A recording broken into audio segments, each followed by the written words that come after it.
Hey guys, welcome back to this channel. Now, I am going to teach you how to trade crypto like a pro.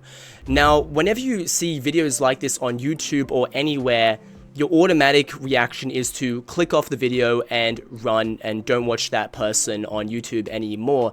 If you had that reaction when you click this video, that is the correct response to have, because everyone that tells you how to make money in crypto is all full of crap, and they will actually cause you to lose all of your money. Now, I need to emphasize that what I'm going to teach you now has nothing to do with trading with leverage, trading meme coins, any form of speculation whatsoever. There's no degen gambling or whatever. Everyone that tries to teach you about this stuff is ultimately shilling you a form of gambling, and they will ultimately benefit because they're going to shill you a referral link that will allow you to benefit from your loss, or perhaps you'll win if you're lucky, but most of the time you will lose. That all goes to the influencer, and I'm actually very disappointed with that kind of behavior. But I'm going to teach you something that's quite different, right? And the reason why I'm happy to tell you about this is because I believe you're providing a real service and you're not necessarily in direct competition with me. Which, by the way, is another reason why you shouldn't trust someone when they're about to teach you how to make money online. Like, one of the things you encounter when you do business is that one of your largest impediments is competition, because you're not someone that's reinvented the wheel. There are other people doing the same thing alongside you, and they're your competition, right? Like, they are the ones that are going to steal your customers.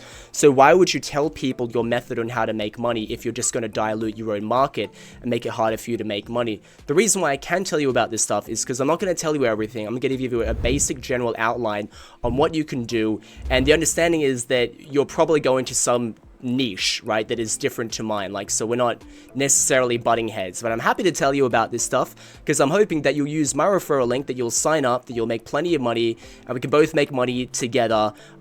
Just follow through with the steps in this video, and I'm going to teach you what I do. So basically, there are a number of different exchanges that exist out there. You've got centralized exchanges, you've got decentralized exchanges, and you've got something called peer-to-peer cryptocurrency exchanges. And each of those involve different methods on how to buy and sell cryptocurrency, right?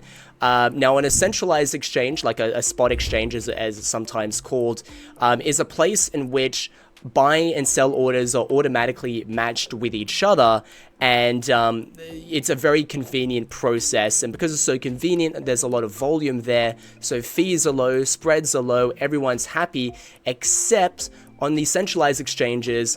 The deal with the devil that you have to do is you have to provide KYC in order to use the platform. So that's a bit of a problem, because it kind of creates a bit of a monopoly where, you know, you've got these large centralized exchanges who have to go through all these different regulations with different countries in order to be able to deal business, and they kind of become a bit of a bottleneck when it comes to crypto decentralization, right? So Bitcoin might be decentralized, but if everyone is buying it from the same place, and these, you know, the governments of different countries, you know, have these crypto institutions by the balls, ultimately that has kind of a bit of a negative impact. So that's one of the problems with centralized exchanges, but that's ultimately what they are.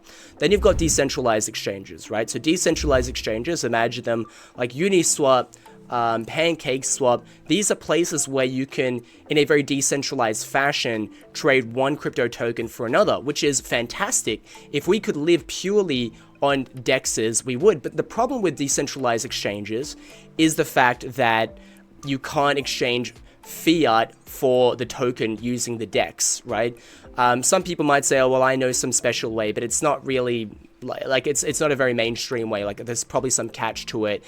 So the third one is a peer-to-peer cryptocurrency exchange, and that's what I'm going to teach you about and how you can actually make money trading on it. So on a peer-to-peer cryptocurrency exchange, you can think about it kind of like an e-commerce store, where, like, say on eBay, you can sell anything you want. You know, someone even sold an air guitar, literally thin air. Ultimately, you're making an agreement with someone else. You create your own terms and conditions. As long as someone agrees to those terms and conditions, you can trade with them. So I'm selling my air guitar for $3,000. As long as someone, you know, is okay with buying my air guitar and sending me $3,000, you know, poof, done. You know, it's you can do whatever you want. So local CoinSwap and other peer-to-peer crypto exchanges like that, you have the ability to buy and sell cryptocurrency for practically any payment method. So if I click on payment method and scroll through here, you can see I've got like hundreds and hundreds and hundreds and hundreds of different payment methods for many different currencies. Well, all the currencies for a number of different cryptocurrencies, and this is worldwide as well, right? So if I just go through here and I just click on a random one, what is this? Cebuana Lil Juana pawn shops. Okay, there's nothing for that. Interact e-transfer, easy one. All right, so you got some for Interact e-transfer. You've got some for, what's the very next one? IMPS transfer. I don't know what that is. It's an Indian one, right? Zip it bond. I don't know what most of this stuff is, right? But there's so many different payment methods. So when you're trading on here, you have the ability to buy cryptocurrency, by being able to buy it using any different payment method that you want. Whereas on centralized exchanges, you only got bank transfers.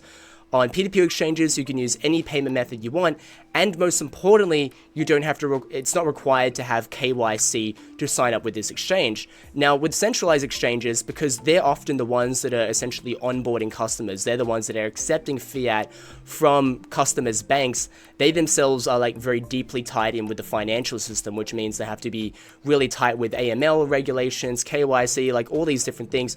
Whereas these local CoinSwap and these other peer-to-peer cryptocurrency exchanges, they're just like a place where people can just post their online offers, right? Like it's a very unsophisticated website, right? So as a result, they don't require you to sign up with KYC. Some do, but most don't. And that's a big benefit of being able to use a peer-to-peer cryptocurrency exchange. No KYC, you can use any payment method you want. But there's a supply and demand thing, right? So there's much more people that want to buy without KYC, and there's much fewer people selling without KYC. So if you're one of those people that can sell crypto without KYC and can accept various niche payment methods, you can basically sell your cryptocurrency above market rates. So now we can get into the business aspect of this.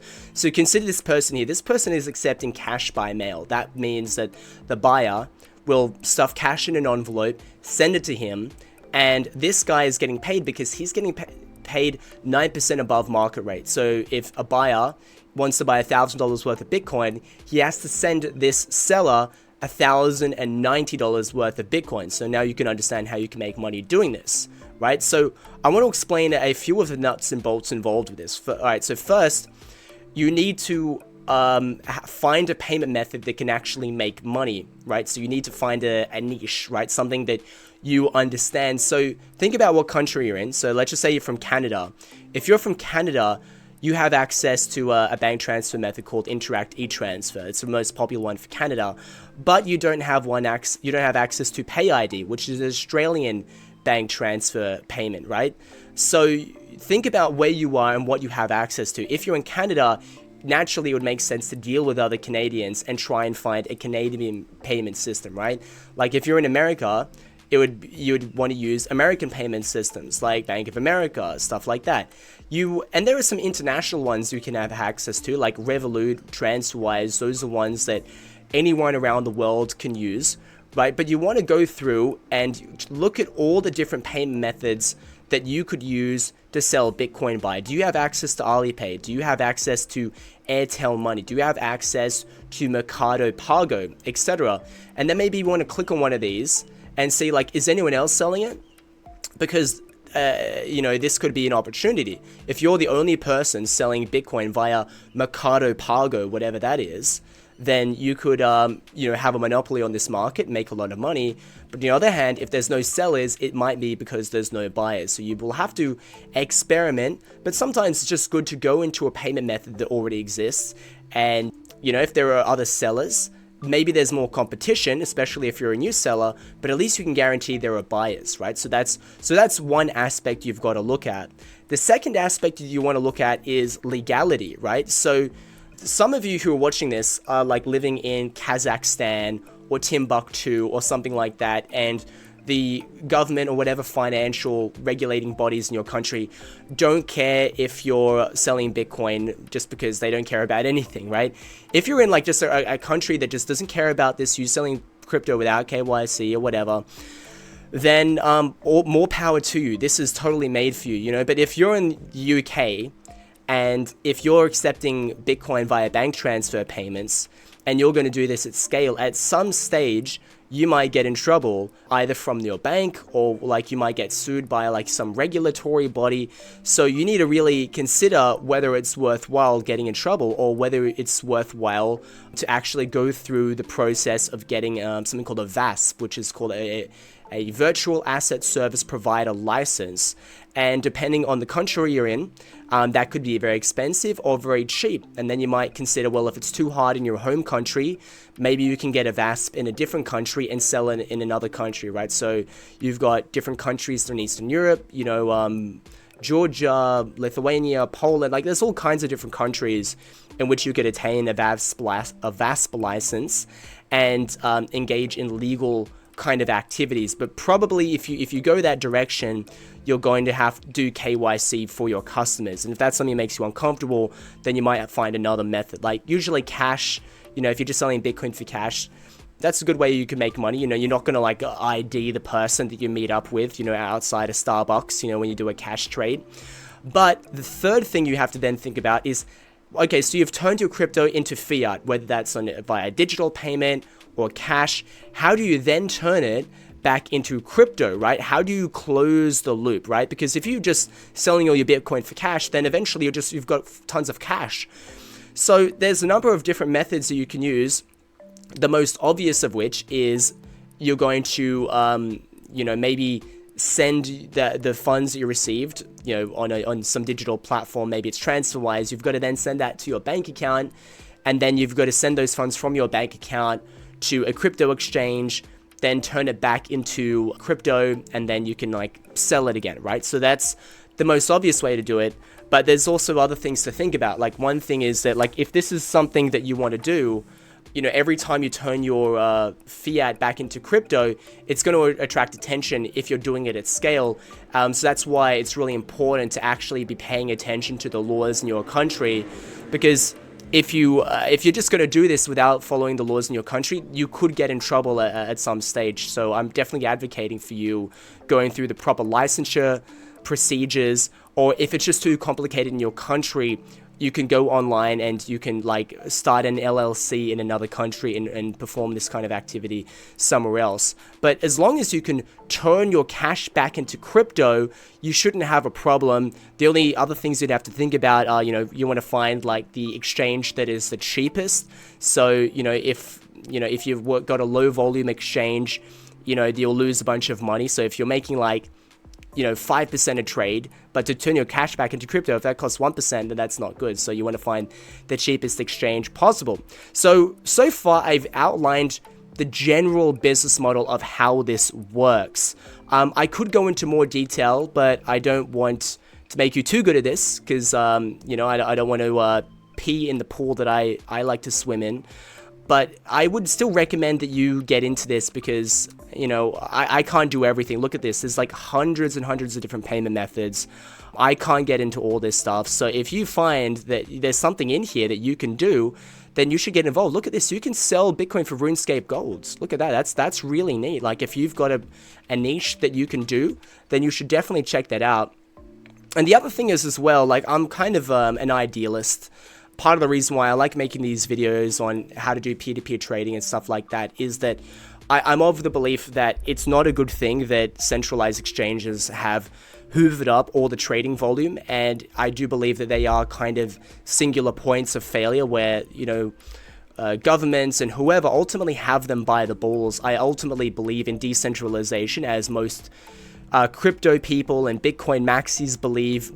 The trading volume should be decentralized, and I like DEXs, which everything could be traded by DEXs, but the problem is that it's just too difficult to turn your fiat into crypto. So the more people that we have out there, the more virtual asset service providers that we have out there selling crypto via different payment methods and stuff like that, the easier it'll be to decentralize the network. And I think this has a positive impact on cryptocurrency as a whole. So I consider myself kind of a missionary for this project, getting people involved with peer-to-peer trading because I think it's good for everybody. It provides liquidity in different places. It takes volume away from the large centralized exchanges. So yeah, so guys, if you want to get involved on local CoinSwap, if you want to learn how to make money, if you want to make money selling cryptocurrency use my referral link in the description down below. If you have any questions about how to trade on various peer-to-peer exchanges, not just local coins, so maybe HODL, maybe Noons, maybe BitPapa, BitValve, whatever, you can ask me a question and I'll get back to you, and I'll see you later.